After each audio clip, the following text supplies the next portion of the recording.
Hola, buenas tardes. Iniciamos nuestra actividad del miércoles 16 de diciembre del 2020. Clase para el quinto semestre, Grupo C, Biología. En esta ocasión seguimos con las actividades de la biología a nivel de los cromosomas, ADN, producción de proteínas, etcétera. En esta ocasión encontré dos videos muy interesantes. Uno de ellos tiene que ver con la cuestión de producción de proteínas, pero ¿cómo es el proceso? Este proceso es muy interesante, ya que nosotros, como seres vivos y nuestro interior, nuestras células, tienen que estar produciendo continuamente, a una velocidad increíble, la cuestión de las proteínas. Si nuestro cuerpo dejara de producir proteínas, entonces, pues empezarían las molestias más grandes, las enfermedades y otras cosas.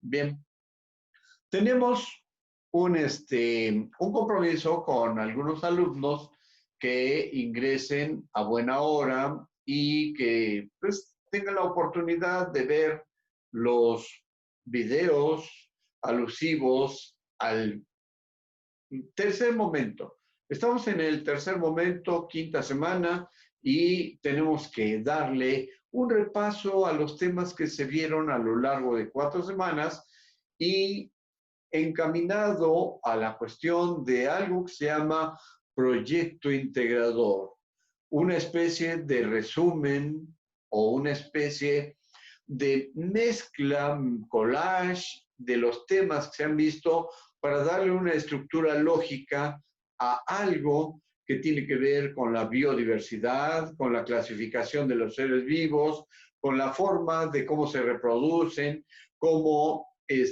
hay por un lado, seres vivos, vegetales y otras, por otro lado, animales.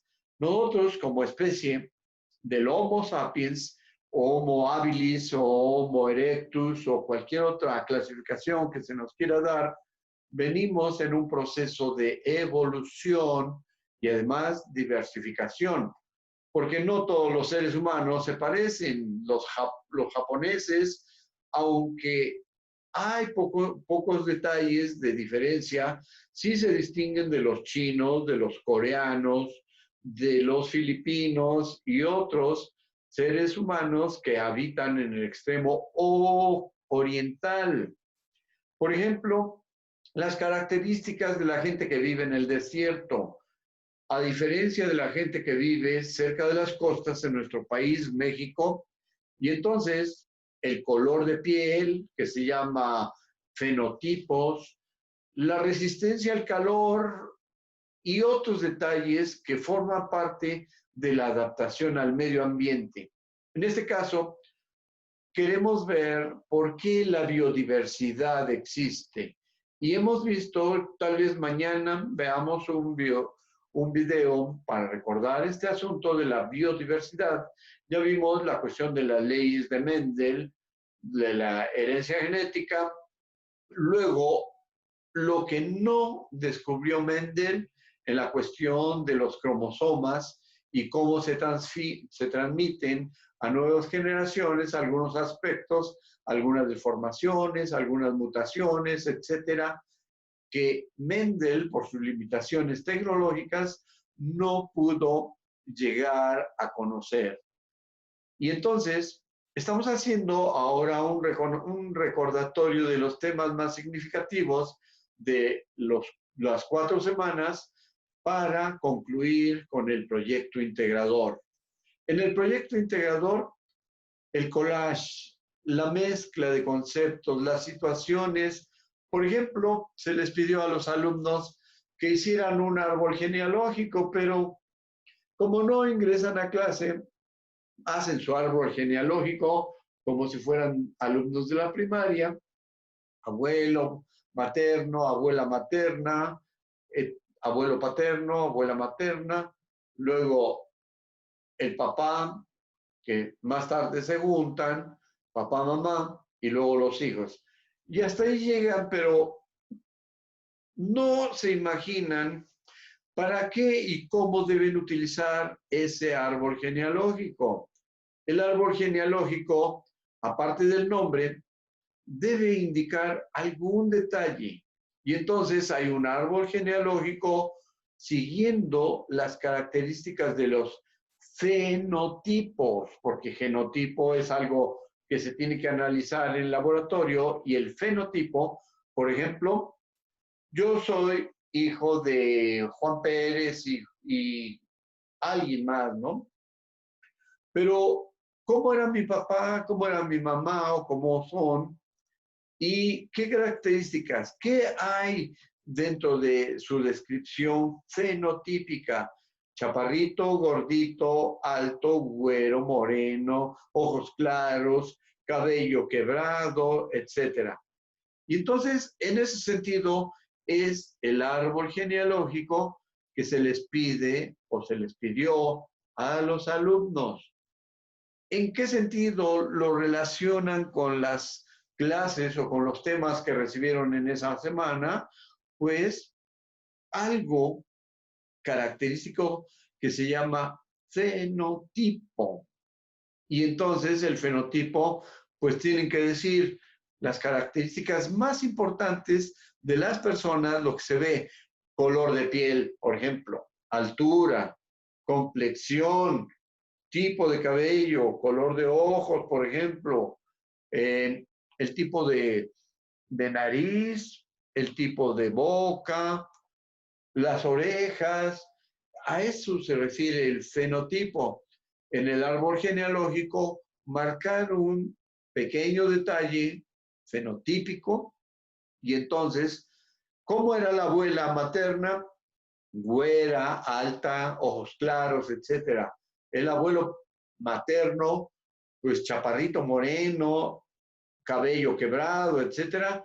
Y entonces de ahí puede uno ver por qué el nieto, el bisnieto, pues pudo haber tenido X característica rara o X característica que siguió la línea de la familia.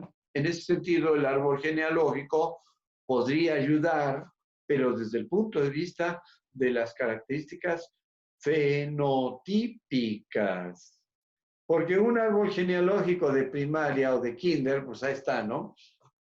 Y no dice nada. Pero un árbol genealógico de bachillerato, quinto semestre, pues visto desde la cuestión fenotípica, nos da y nos aporta una información todavía más exquisita. Entonces, ¿a quién preguntarle? Pues a mi mamá le pregunto, oye, mamá, ¿cómo era tu papá? No, pues era, pues, chaparrito, mediana altura, medía unos 70, bla, bla, bla. ¿Y tu mamá? ¿Cómo era tu mamá?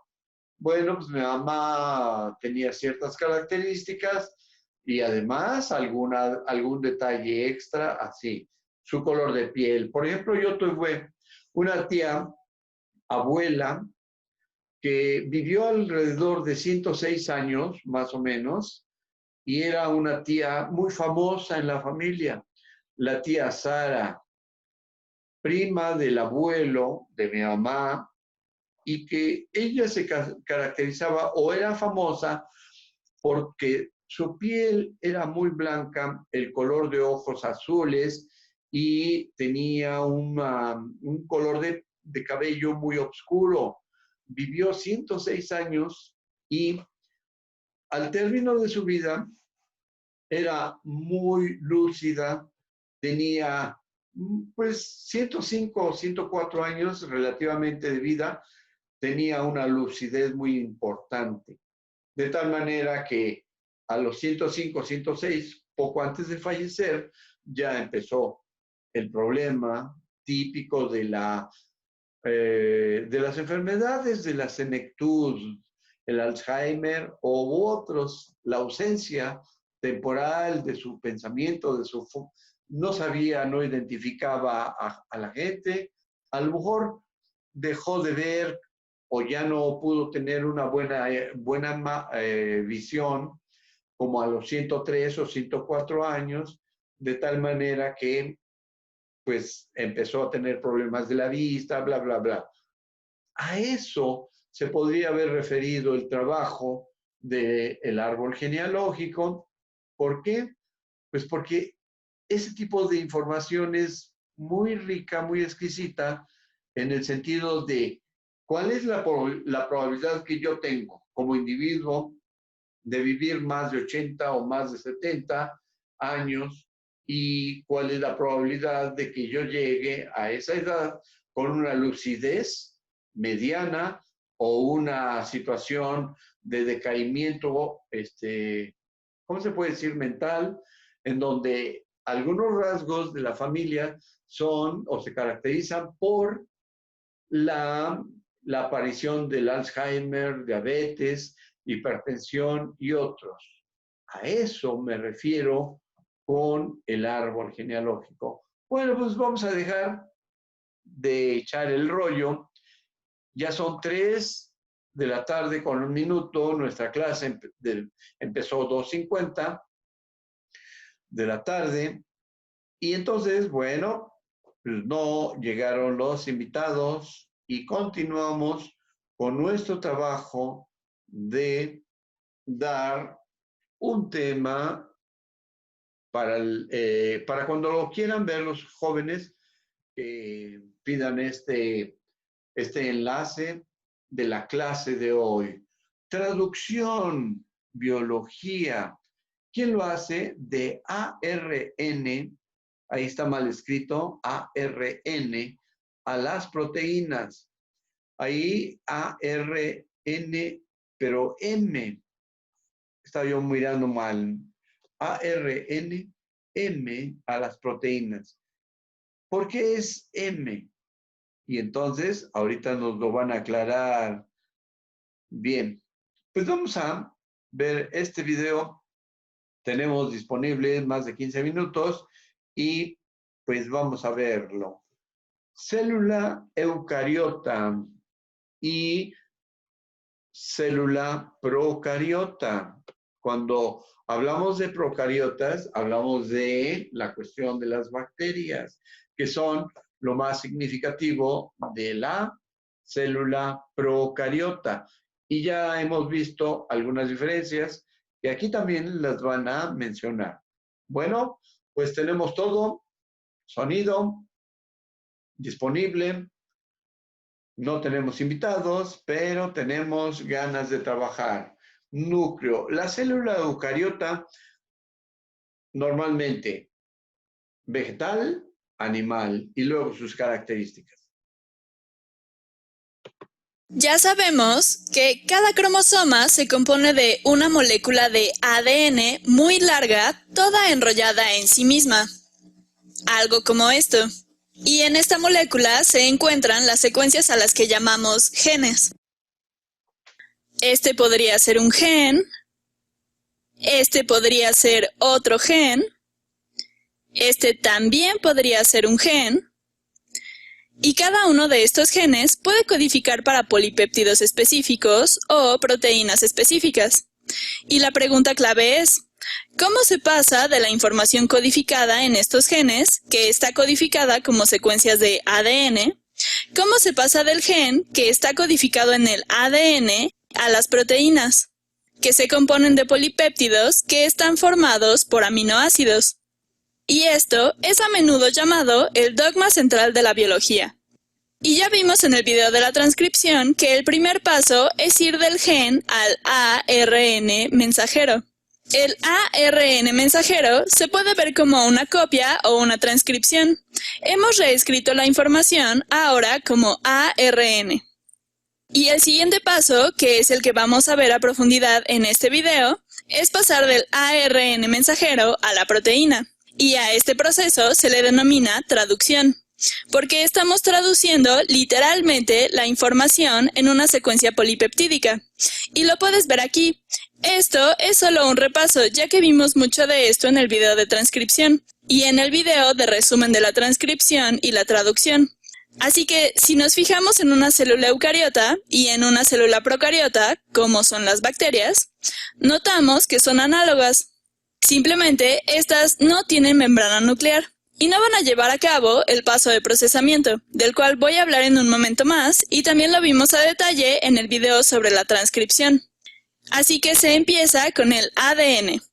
Tenemos el ARN polimerasa como el actor principal que es capaz de transcribir el ARN a partir del ADN.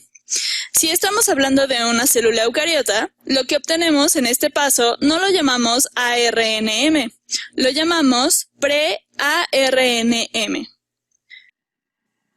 que luego necesita ser procesado. Los intrones deben ser eliminados. Añadimos una cabeza y una cola aquí. Y si estamos hablando de una célula eucariota, entonces llamamos formalmente a esto ARNM. Y luego aquí es donde pasamos a la etapa de traducción. El ARNM puede viajar a un ribosoma, que es donde será traducido en una secuencia polipeptídica.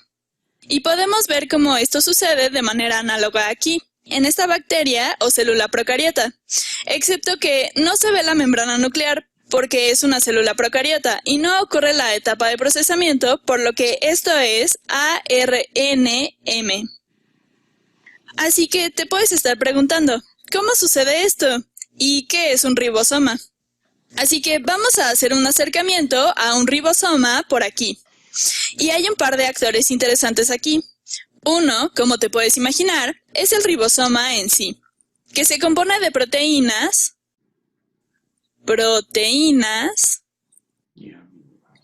y ARN ribosomal. Así que en el video de la transcripción nos familiarizamos con el ARN mensajero y a menudo vemos a la función del ARN como similar a la del ADN, principalmente como la codificación de información. Está actuando como una transcripción de un gen, pero esa no es su única función. También puede tener un papel estructural funcional, que ejerce cuando está en forma de ARN ribosomal. Y así, esto que parece un enorme pan de hamburguesa, y esto es una simplificación excesiva de la estructura de un ribosoma, y te invito a que busques en internet imágenes de los ribosomas, para que así puedas tener una mayor apreciación de lo hermosas que son estas estructuras y lo intrincadas que realmente son. Así que este es el lugar, y en términos generales se puede pensar en la estructura del ribosoma como esta parte superior, el pan de arriba, y la parte inferior, el pan de abajo. El ribosoma va a viajar a lo largo del ARNM desde el extremo 5' al extremo 3', leyéndolo y tomando toda esa información para convertirla en una secuencia de aminoácidos. ¿Y cómo sucede todo esto? Bueno, a cada conjunto de 3 nucleótidos lo llamamos un codón. Así que este es un codón.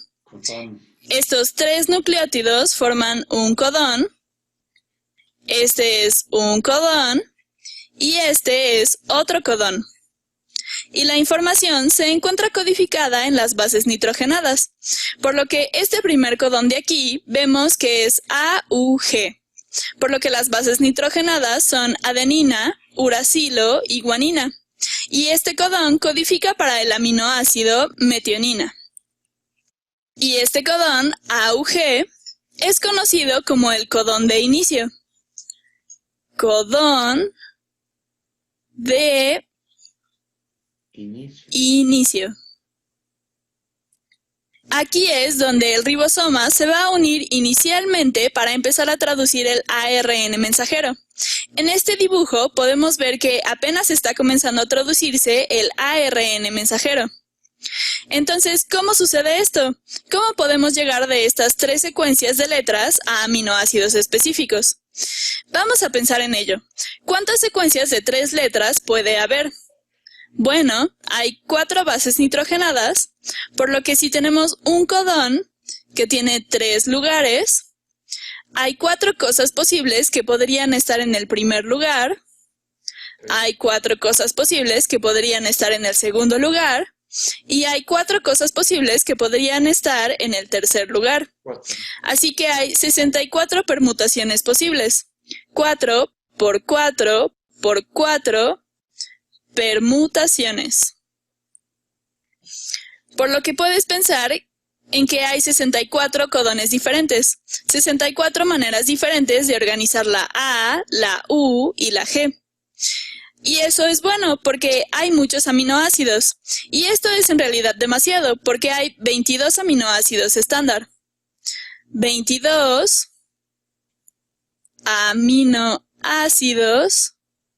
aminoácidos estándar. Y 21 que se encuentran comúnmente en las células eucariotas. Así que tenemos más que suficientes permutaciones para cubrir los diferentes aminoácidos. Y podemos encontrar tablas que nos muestran los aminoácidos para los que codifican las secuencias. Podemos ver aquí que se puede tomar la primera, la segunda y la tercera letra y ver las diferentes secuencias.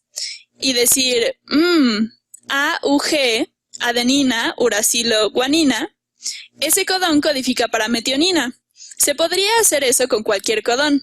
Se podría ver citosina, uracilo, que codifica para leucina. Y se puede ver que no es solo un aminoácido por codón. Aquí tenemos 4 codones que codifican para leucina. Y resulta que 61 de los codones, déjame escribir eso, 61 codones de los posibles 64 codifican para los aminoácidos. Y 3 juegan un papel que esencialmente le indica al ribosoma que se detenga. 3 codones son los codones de terminación. Y podemos verlos aquí. UAA, UAG y UGA. Así es como el ribosoma sabe que debe detener la traducción. Por lo que AUG es el codón de inicio y codifica para la metionina. Lo que nos indica que estas cadenas polipeptídicas van a comenzar con metionina y luego estos codones le indican dónde detenerse. Pero, ¿cómo se unen los aminoácidos para formar un polipéptido? ¿Y cómo se consigue que se unan con el codón apropiado? Y es aquí donde aparece otro actor. Este es el ARNT. Y la T significa transferencia. ARN de transferencia. ARN de transferencia. Hay un montón de ARNT diferentes, y cada uno se combina con aminoácidos específicos. También, en partes específicas de los ARNT están los llamados anticodones, que se unen con su codón complementario, por lo que este ARNT, y no se ven así realmente, en un momento les mostraré cómo se ve realmente el ARNT. Esta es una molécula de ARNT. En un extremo de la molécula está unido al aminoácido apropiado, metionina, justo aquí. Y luego en el otro extremo de la molécula, aunque en realidad se encuentra en medio de la cadena de ARNT, se encuentra el anticodón. Y el anticodón coincide con el codón complementario.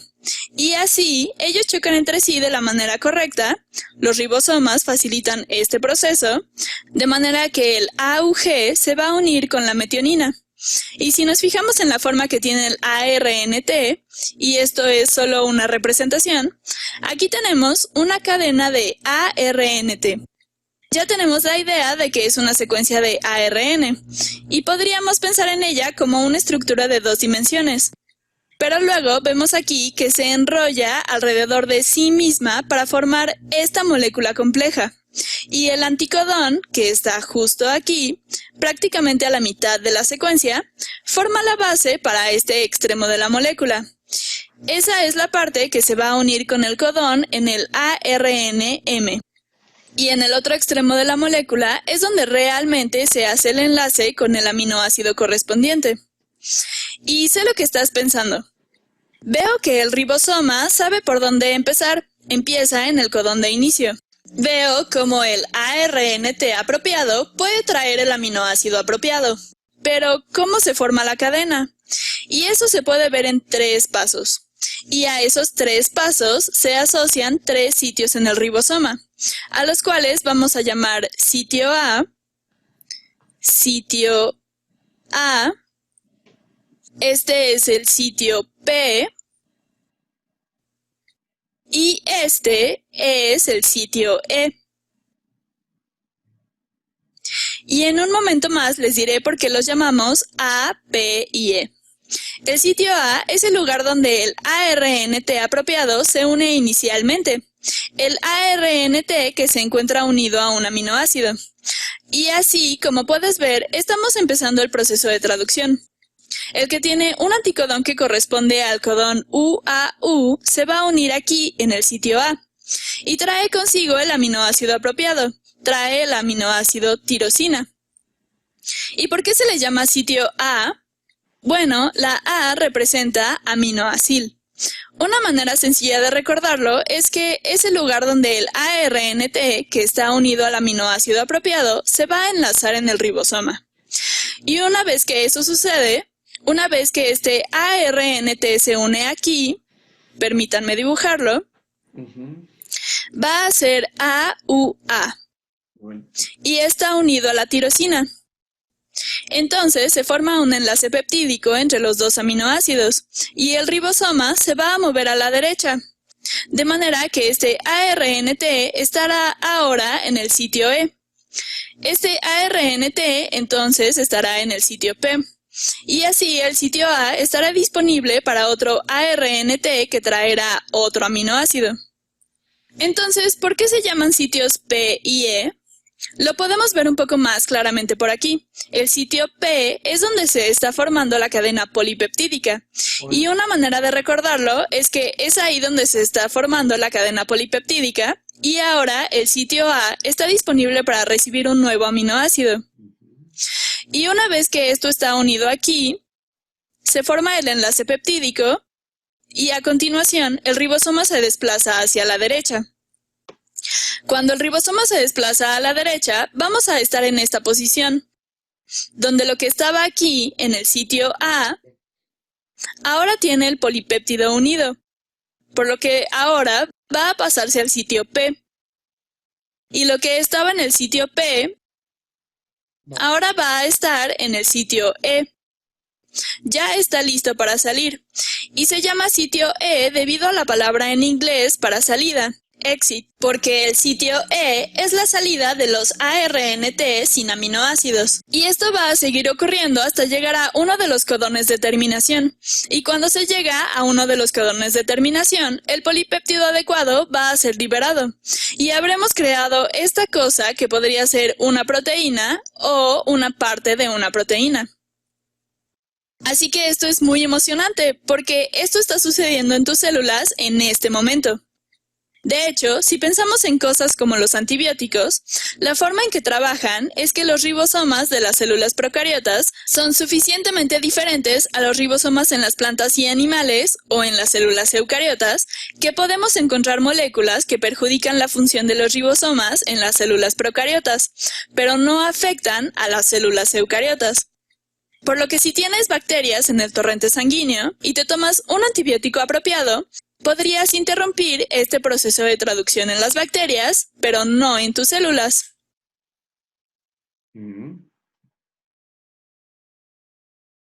Muy bien, muy bien. Este detalle fue una explicación muy rápida y ahora entendemos por qué es ARNM, ARNT, ARNE, M por mensajero, T por la transmisión o traducción de la transformación y E por la salida de exit. Bien, vamos a ver otro video que preparé. En este caso, vamos a parar la proyección. El otro video se llama DNA animación por Well. Es una animación del ácido desoxirribonucleico. ¿Cómo se van a formar las cadenas? Interesante. Este video dura casi 7 minutos 20 segundos y entonces solamente es el proceso de producción de los aminoácidos y seguramente de la transformación del ADN, ARN y proteínas. Entonces, vamos a ver qué nos dice este video en términos generales, porque me parece algo interesante. Y hay otra cadena de transportación de los ADN. Bien, pues sin más, por el momento tenemos 3:20 y nuestra clase termina alrededor de 3:23, 3:25, más o menos, o hasta 3:30. Bien, pues vamos a ver esto. Animación por wehi.tv for Science Art Exhibitions, DNA Animation. Bien, disculpen mi pronunciación, espero que se haya escuchado bien.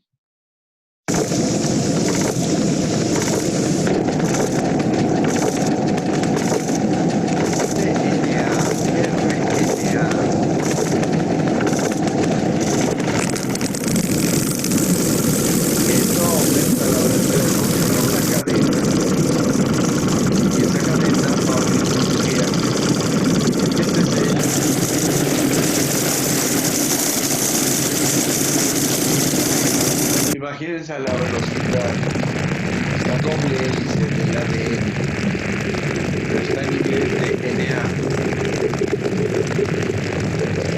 y se está moviendo, está en proceso, son el código genético, tiamina, guanina, etcétera, son los elementos de la escalerita de ADN.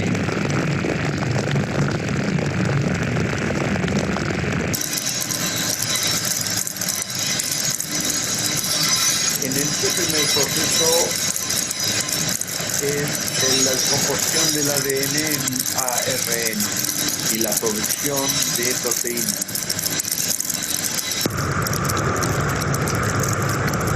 Y esto está en un aumento de 1 a 1 millón a través del microscopio electrónico.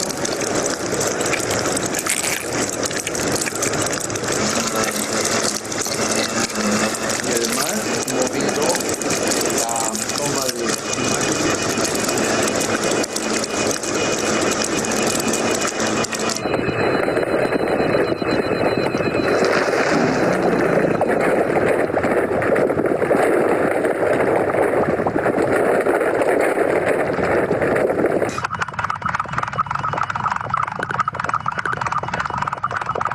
Así es como se vería en nuestro cuerpo la producción de proteínas dentro de la célula. Entonces, vemos como de la cadena esta elíptica, que va así enrollada, en la medida que cambia de posición, se va abriendo, se va rompiendo la cadena, y entonces por un lado hay una cadena abierta. Antes era cerrada en pares, en forma elíptica, pero después de un cierto punto se abre y se forman como dos cadenas abiertas. Esa es la etapa del ARN, ácido ribonucleico, de tal manera que más adelante ya viene la etapa de transición para producir las proteínas. Continuamos con el video.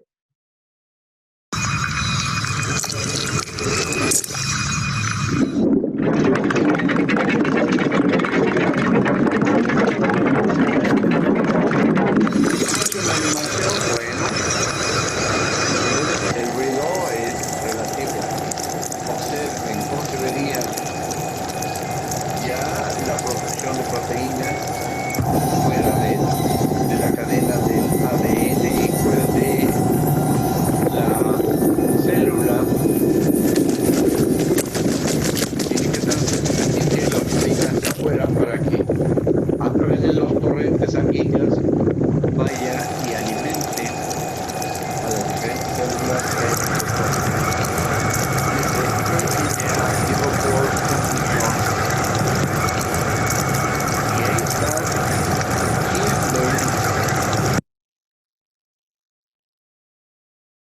Vamos a ver este otro, el de la replicación.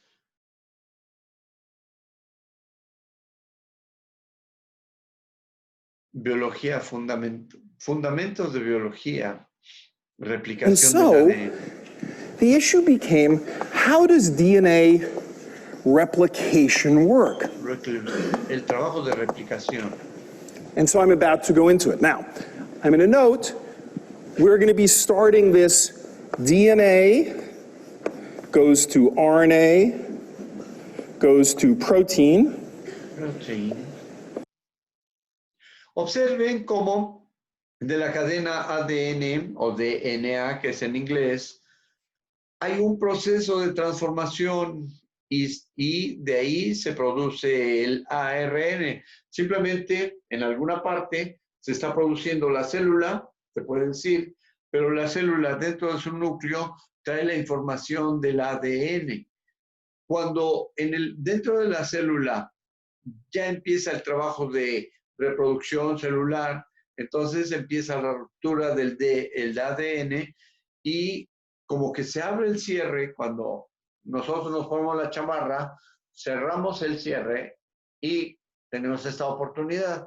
Pero cuando lo abrimos, se van abriendo cada una de las partes de lo que le llaman zipper, cierre o algo por el estilo, y entonces cuando aparece el ARN, ácido ribonucleico, son nucleicos porque están dentro del núcleo de la célula, ¿sale? Y entonces ácido desoxirribonucleico, desoxinucleico, algo así, y ARN ribonucleico.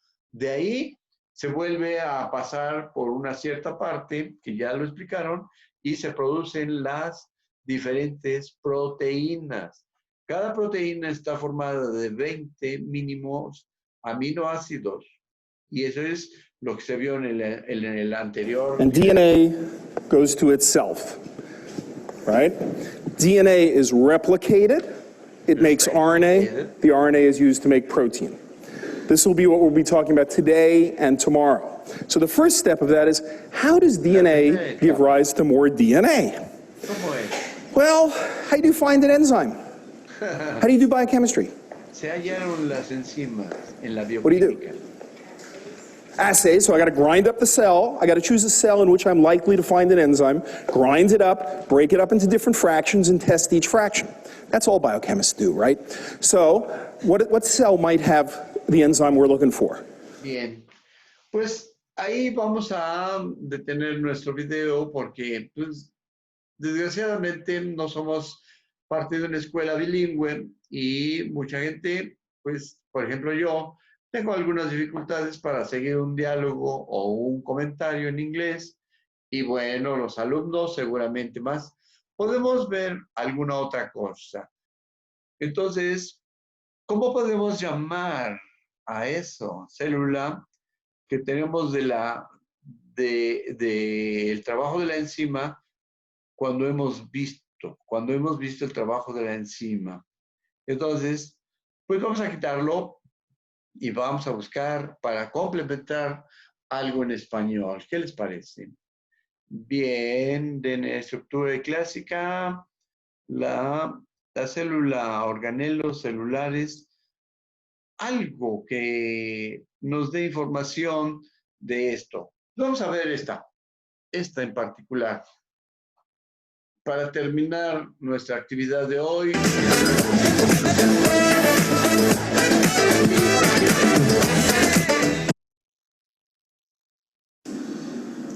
Hola, bienvenidos a Academia. Bien, pues vamos a parar esta. ¿Y por qué podemos decir? Tenemos un tiempo disponible corto y a mí me parece muy interesante estudiar la parte interna de la célula, estudiar cómo, entre otras cosas, las bacterias nos afectan, porque hay bacterias muy importantes, muy dañinas, y hay virus que se clasifican dentro de otro tipo de situaciones, como no se consideran seres vivos, se consideran seres que están latentes, esperando entrar a algún organismo y esperando entrar a algo que sea su huésped para que, ya que está dentro de la célula, se active y empiece a producir nuevos virus, como es la cuestión del COVID, que es un virus, o son virus en general, que han transmutado, han evolucionado y se han vuelto un poco más activos que algunos otros virus. Por ejemplo, el del catarro. ¿Cuántas veces al año tenemos catarro? Depende de nuestro sistema inmunológico. Y entonces, cuando este sistema inmunológico se ve deprimido o debilitado, es cuando el invierno nos da el catarro, la gripe, etc. Pero también en este periodo de este tiempo es cuando entran virus un poco más activos, como el de la influenza, que fue hace varios años y que sigue estando latente en nuestro medio ambiente.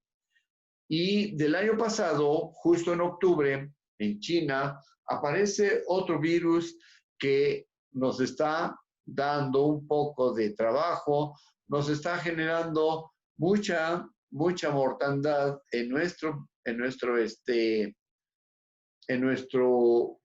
planeta, y este virus llamado COVID-19, que también genera algo que se llama SARS-CoV, es una especie de virus que genera una situación del sistema respiratorio que invade los pulmones, que invade la sangre, que invade todo nuestro organismo y que en menos de un mes o en menos de 20 días ya invadió todo el organismo, todo nuestro cuerpo, y se ha replicado tanto que es capaz de colapsar todo nuestro organismo y nos lleve a la muerte.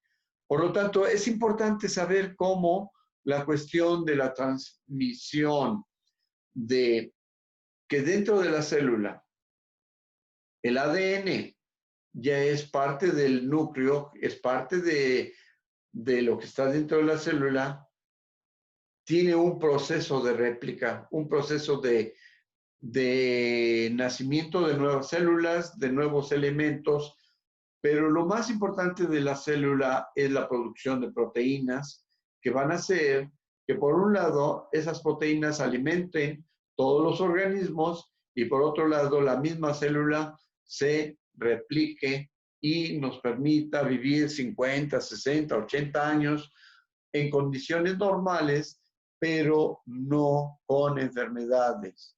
Y entonces, bueno, cuando llega una enfermedad, un padecimiento específico, pues hasta ahí hemos llegado. Bien, ¿qué vamos a decir en la cuestión de nuestro resumen de la clase de hoy?